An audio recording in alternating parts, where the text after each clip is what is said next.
The new hybrid technology was already spreading throughout human and Xerxian space. Starships were being retrofitted with quantum crystalline drives that could navigate through both normal and quantum space with unprecedented precision. Communication systems achieved faster-than-light transmission by existing in multiple technological states simultaneously. But perhaps the most profound change was cultural. Humans and Xerxians had begun to see technology not as a linear progression toward some perfect end state, but as an endless exploration of possibilities. Every laboratory became a place of imagination as much as science. Every experiment challenged assumptions about what was possible. "We've entered a new era of technological evolution," Dr. Wong announced as she presented the latest breakthrough, a system that could actually predict and generate new evolutionary paths for technology to follow. The question is no longer whether something is possible, but which of the infinite possibilities we should explore first. The void harvesters had evolved to prey upon technological predictability. But now they faced something unprecedented: civilizations that could change and adapt, that could combine order and chaos, precision and uncertainty. The galaxy was about to witness an explosion of technological diversity that would make such predation impossible. "This is just the beginning," Dr. Chen told a class of mixed human and Xerxian students at the newly established Institute of Evolutionary Technology. "We've learned that true technological advancement isn't about reaching some final, perfect state. It's about maintaining the ability to change, to adapt, to surprise even ourselves." As she spoke, the quantum crystalline computer behind her spontaneously generated a new form of mathematical notation, one that could describe things neither humans nor Xerxians had ever imagined before. The students, both organic and crystalline, watched in wonder as new possibilities unfolded before them. The war that had begun with a fatal misunderstanding had ended with an immortal truth. The most powerful technology wasn't the most advanced or the most perfect. It was the most adaptable. In their attempt to eliminate each other, humans and Xerxians had instead eliminated the boundaries of what technology could be. And somewhere in the vast darkness of space, the remaining harvesters sensed something new emerging, something they couldn't predict or consume, something that would ensure the galaxy would never again be threatened by technological stagnation. The age of singular evolution was over. The age of infinite possibility had begun. The deception reached its peak when the Arcturian Empire, the most powerful of the watching civilizations, detected what they believed to be humanity's first successful quantum entanglement experiment. In reality, it was a carefully orchestrated performance, designed to convince the observers that Earth was at least 50 years away from achieving practical quantum computing.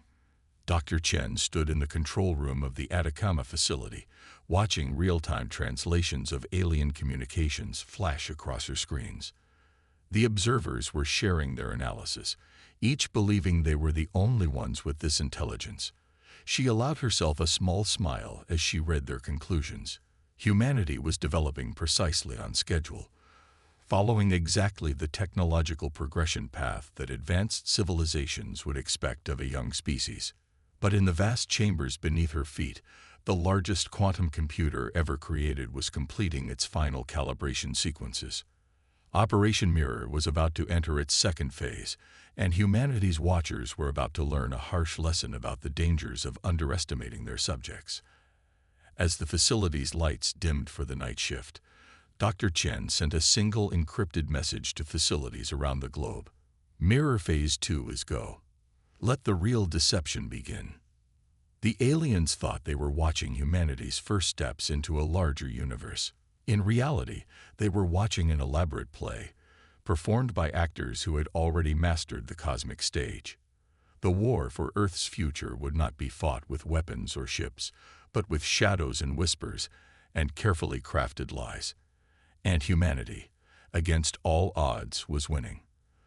The Quantum Mirage system's first true test came 6 months into Phase 2. Dr. James Okonjo stood before the holographic display in the Lagos facility, watching as an Arcturian scout ship entered the solar system. According to their intercepted communications, The vessel believed it was completely undetectable.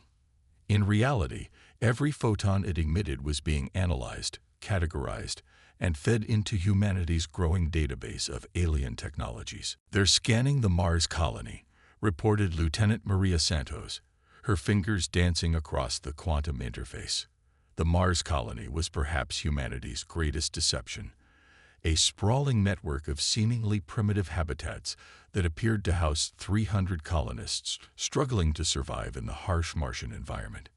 In reality, the underground cities of Mars housed over 30,000 people, protected by technologies that would have made the watching aliens recoil in shock.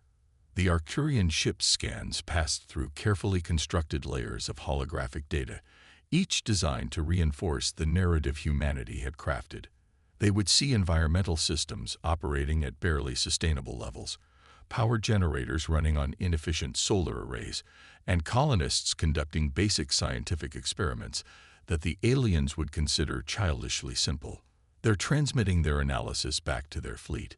Dr. Chen's voice came through the quantum-encrypted channel from Atacama. "According to this, they're particularly amused by our attempts at genetic modification of plants for Martian agriculture. Apparently, our primitive understanding of DNA is entertaining." James allowed himself a small chuckle. In the secure labs beneath Olympus Mons, human scientists had already perfected molecular-level biological engineering. The failed experiments the aliens were observing were elaborate constructions, designed specifically to demonstrate exactly the level of scientific understanding humanity wanted their watchers to believe they possessed. But the real work was happening far from Mars, in the depths of the Kuiper Belt. Operation Mirror's most ambitious component was taking shape in the void beyond Neptune, the quantum web. Unlike the crude radio telescopes and optical arrays the aliens believed humanity relied upon, the quantum web was a vast network of entangled particles, allowing instantaneous communication and observation across the entire solar system. Through this network, humanity had mapped every alien observation post, every hidden probe, and every cloaked vessel within 50 astronomical units of the Sun. They knew not only where their watchers were, but what they were thinking, planning, and reporting back to their respective civilizations. The Arcturian Empire, convinced of their technological superiority, had even begun drafting plans for peaceful first contact. The other observing species, the Centaurian Collective, the Rigelian Technocracy, the Syrian Consortium, and 3 others, each believed they alone had this initiative. None realized they were all dancing to humanity's carefully composed tune. "New transmission intercepted," Lieutenant Santos announced. "The Rigelians are proposing to their High Council that Earth be designated as a potential protectorate species. They believe we'll achieve viable fusion power within the next 5 years and want to be positioned as our mentors when we do." James exchanged knowing looks with his team. The fusion reactors powering their facility had been operating at 400% efficiency compared to anything the aliens possessed for the past decade. But humanity had learned early on that the appearance of weakness was far more valuable than any display of strength. The greatest challenge wasn't maintaining the deception. It was restraining humanity's true rate of progress. Every breakthrough had to be carefully hidden. Every advancement disguised as a series of failures and partial successes that would seem natural to the watching eyes. The aliens expected a certain pattern of technological development, and humanity was giving them exactly what they expected to see. Dr. Chen's voice crackled through the quantum link again. "The Arcturian Scout is moving to examine our lunar outpost, activating Protocol Omega-3. The lunar outpost was perhaps their most ambitious deception. While the aliens observed what appeared to be a small research station on the surface, the real lunar civilization existed in vast caverns below, home to millions. The quantum processors that powered much of Earth's defensive systems were housed there, protected by technologies that made them appear as nothing more than natural formations to any scan. They're launching probes," Santos reported. "Standard scanning pattern, just like we predicted." "Let them see what they expect to see," James replied, watching as the quantum mirage system automatically adjusted its illusions to match the aliens' expectations. How's their analysis of our quantum computing progress? They estimate we're at least 30 years from achieving stable quantum entanglement, Santos said with a smile. The fact that we're using quantum-entangled particles to communicate right now seems to have escaped their notice. But even as they celebrated this small victory, James felt a knot of tension in his stomach. Phase 2 was nearly complete, and Phase 3 would be the true test of humanity's deception. Soon, the aliens would make their move, believing they were dealing with a naive, developing species ready to be guided or exploited. They had no idea they were walking into the most elaborate trap ever conceived, built not with weapons or shields, but with data and perception. As James watched the alien scout ship continue its methodical survey of humanity's carefully constructed illusions, he couldn't help but wonder, when the deception was finally revealed, would the aliens learn from their mistake, or would their pride lead them to an even greater folly? The answer to that question would determine the future not just of humanity, but of galactic civilization itself, and humanity was prepared for either outcome. The day the alien armadas arrived was, by human design, a perfectly ordinary Tuesday. 7 massive fleets, representing the most powerful civilizations in the known galaxy, dropped out of faster-than-light travel simultaneously at precisely the coordinates humanity had subtly led them to choose. Each fleet believed they would be the first to make contact. Each thought they were about to shepherd a promising young species into the galactic community. Each was wrong. Admiral Kextel of the Arcturian Empire stood on his command bridge, mandibles twitching with anticipation as his flagship, along with 3,000 support vessels, took up position near Jupiter. His fleet was the largest as befitted the self-proclaimed leaders of galactic civilization. Their sensors showed Earth's primitive detection systems frantically trying to make sense of their arrival, exactly as expected. What they couldn't see was Dr. Sarah Chen, standing in the new Global Defense Command Center beneath the Pacific Ocean, watching real-time holographic displays of all 7 fleets. Every ship, every weapon, every communication frequency had been mapped and analyzed months before their arrival. The quantum mirage system had been feeding them false data about Earth's capabilities for years, and now it was time to reveal just how thoroughly they had been deceived. All fleet commanders are broadcasting their first contact messages, Lieutenant Santos reported from her station. Each one believes they're the first to make contact. The Rigelians are particularly condescending. Let them finish their speeches, Dr. Chen commanded, her voice calm. Is the quantum web fully calibrated? Yes, Dr. Okonjo confirmed from his station. All nodes are synchronized. We can initiate Protocol Omega Final at your command. On the alien flagships, commanders were growing increasingly confused as their sensors began detecting the other fleets. Accusations of interference and territorial violation erupted across subspace channels. The carefully orchestrated first contact scenarios began to unravel as each civilization realized they weren't alone. That's when humanity played their first card. A single transmission, broadcast simultaneously in all 7 fleets' command languages, cut through their chaos. Welcome to Sol System. We've been expecting you. All of you. The shock that rippled through the alien commands was palpable. Admiral Kextel's mandibles clicked rapidly, an Arcturian sign of distress. Impossible, he chittered to his command staff. Their technology is decades away from detecting our presence, let alone. His words were cut short as every screen, every holographic display, every data feed in his massive fleet suddenly began showing the same image. Recordings of their own scout ships and surveillance probes from years past, along with decoded versions of their secret communications. Similar scenes play out across all 7 fleets. As you can see, the human transmission continued. We've been aware of your observation for quite some time. We've also been aware of your various plans for our species, ranging from benevolent guidance to outright conquest. We found all of these plans instructive. That's when the quantum web activated. In an instant, the carefully maintained illusion of Earth's technological inferiority vanished. Where the alien sensors had shown primitive satellites and crude space stations, they now detected vast networks of quantum-linked defense platforms. The struggling Mars colony transformed into a thriving civilization of millions. The Moon revealed its true nature as humanity's primary military headquarters. But the real shock came when they tried to retreat. "Their FTL drives aren't responding," reported a panicked Rigelian technician to his commander. Similar reports echoed across all 7 fleets. The quantum web hadn't just been observing them. It had been subtly altering their ship systems for months, introducing microscopic changes that only became apparent when they tried to flee. "Don't worry," the human transmission continued, almost cheerfully. "Your ships are perfectly safe.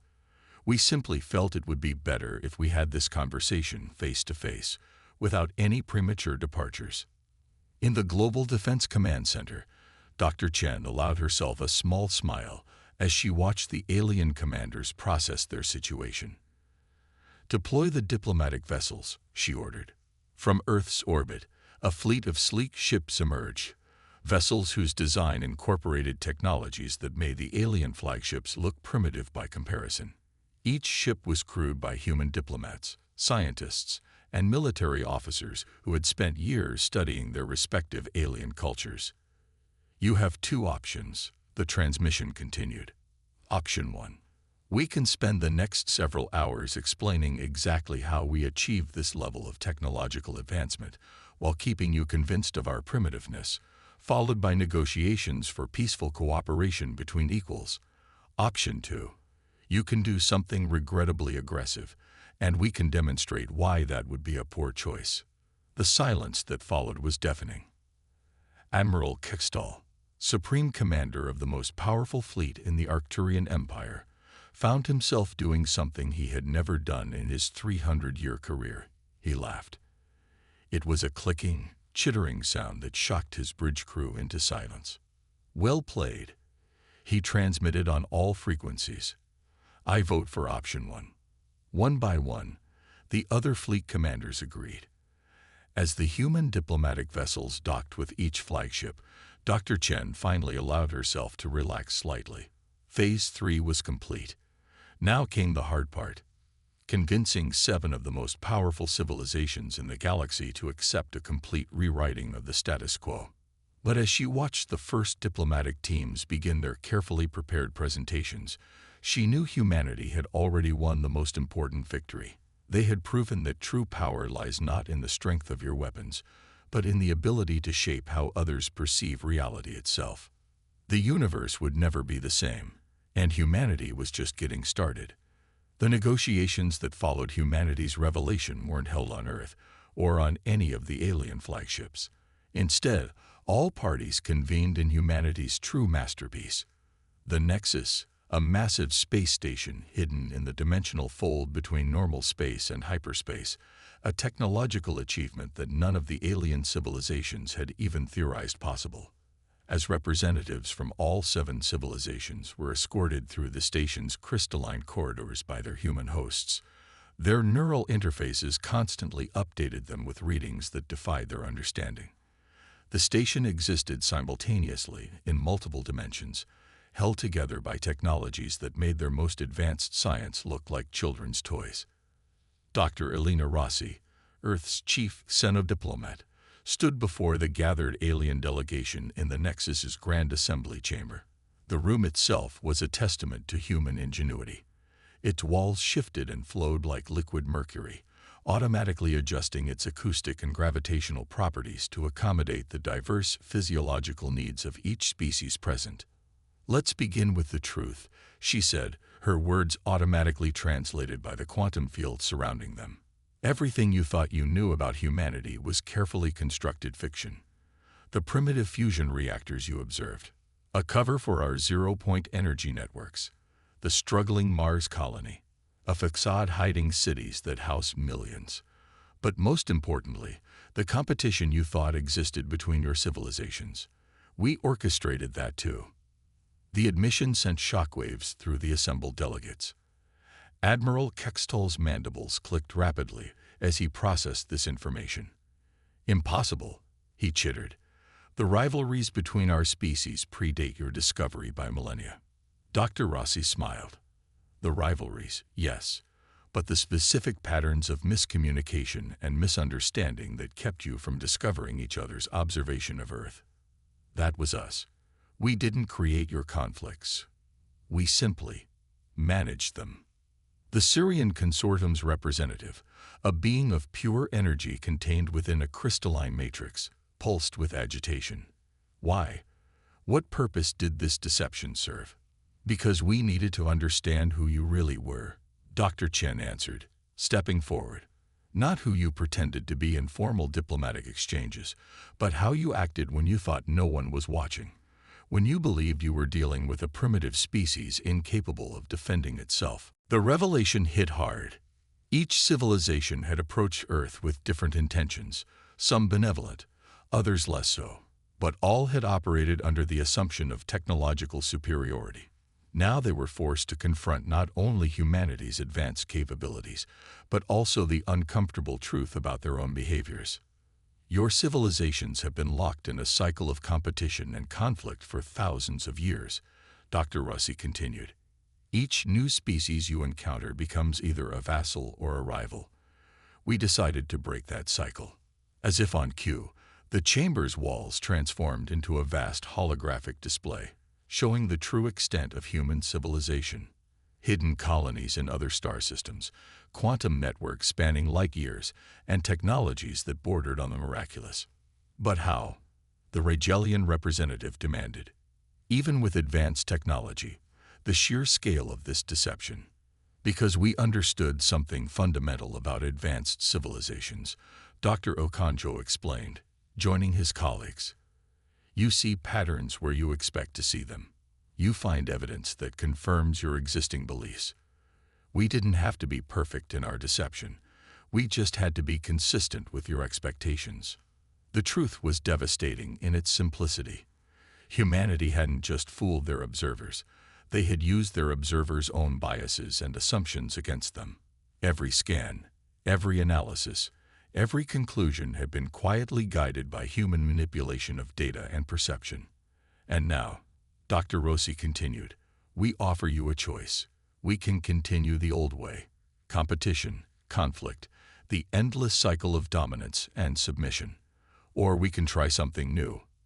With a gesture, she activated another holographic display, this one showing a new type of galactic organization, one based not on military might or technological superiority, but on genuine cooperation and shared advancement. We've proven we can outthink you, she said. We've proven we can deceive you. Now we want to prove we can help you. The silence that followed was profound. Centuries of diplomatic tradition and interstellar politics were being rewritten in a single moment. The power dynamics that had shaped galactic civilization for millennia were crumbling. Admiral Kextol was the first to respond, his translator struggling to convey the complex emotions in his voice.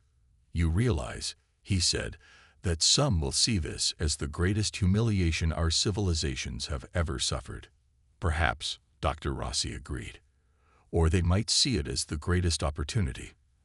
After all, if a species you thought primitive could achieve this level of advancement in secret, imagine what we could all achieve together. The implications were clear. Humanity wasn't seeking to dominate or subjugate. They were offering something far more radical, a complete reformation of galactic society, with Earth serving not as a conqueror, but as a mediator and guide. As the alien delegates began to discuss among themselves, Dr. Chen watched their reactions carefully. Phase 4 was proceeding exactly as planned. The coming days would determine whether humanity's grand gambit would lead to a new age of cooperation or become the opening move in a very different kind of game. Either way, the galaxy would never be the same. 1 year after the revelation at the Nexus, Earth had become the unlikely center of a galactic renaissance. The massive space station that once served as humanity's hidden triumph now orbited Earth openly, a symbol of the new order taking shape in the cosmos. But not everyone was eager to embrace change. Ambassador Sarah Chen, no longer just a doctor but Earth's primary representative to the newly formed Galactic Cooperative, stood at the quantum glass windows of her office in the Nexus, watching ships from dozens of civilizations moving through the crowded space lanes around Earth. Some were diplomatic vessels, others merchant ships eager to trade in human technology, and a few, though they didn't know humanity could detect them, were surveillance craft from skeptical factions within the 7 major powers. Another insurgent fleet eliminated their command structure, reported Admiral James Okonjo, now head of the Joint Human-Alien Peacekeeping Force. The Arcturian traditionalists this time. They were planning to launch a cleansing crusade against Earth. Sarah nodded, unsurprised. And like all the others, they found their weapons mysteriously non-functional at the crucial moment. They never realized we quantum-locked their systems months ago, James confirmed with a slight smile. Though I'm more concerned about the philosophical resistance than the military one. He had reason to be. Across the galaxy, divided factions argued about humanity's role in the new order. Some saw Earth's great deception as proof that humans couldn't be trusted. Others viewed it as evidence of humanity's superior wisdom. The truth, as always, was more complex.